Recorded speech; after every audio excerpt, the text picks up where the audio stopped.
बिस्मिल्लाहिर्रहमानिर्रहीम। हम जिंदगी में कभी भी जब परेशानी का शिकार होते हैं तो एक जुमला है कि जो अक्सर हमारी जबानों से निकलता है। वो जुमला क्या है? वो जुमला है कि जमाना खराब है, जमाना ऐसा है, जमाना वैसा है।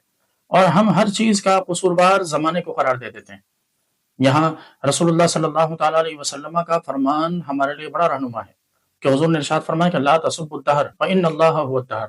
इरशाद फरमाया कि ज़माने को बुरा ना कहो, क्योंकि ज़माना अल्लाह ही तो है, यानी अल्लाह तबारक व तआला के ही हाथ में तो है। ये वक्त, ये माहौल, ये ज़माना, ये सारी चीज़ों का बदलना, ये रब तआला ही तो करता है।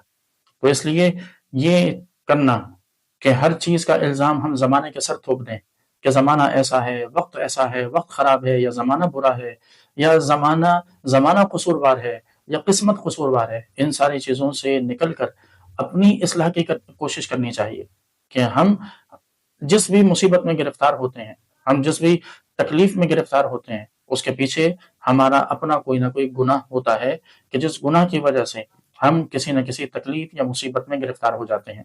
इसलिए वक्त है कि ज़माने को या लोगों को कसूरवार ठहरा कर, क्योंकि ये वैसे भी बुज़दिल लोगों का काम है, ये वैसे भी उन लोगों का काम है जो बड़े कम हिम्मत होते हैं कि अपनी हर नाकामी का वो सेहरा किसी और के सर सजा देते हैं, अपनी हर नाकामी की वजह किसी और को करार दे देते हैं, और खुद मेहनत नहीं करते, खुद आगे नहीं बढ़ना चाहते, खुद किसी किस्म की मेहनत करने के लिए वो तैयार नहीं है, खुद को चेंज करने के लिए, खुद को बदलने के लिए तैयार नहीं है। नतीजा यही निकलता है कि सारी जिंदगी फिर जमाने को और लोगों को कोसते गुजर जाती है, और इंसान जिंदगी में कभी भी कामयाबी हासिल नहीं कर सकता।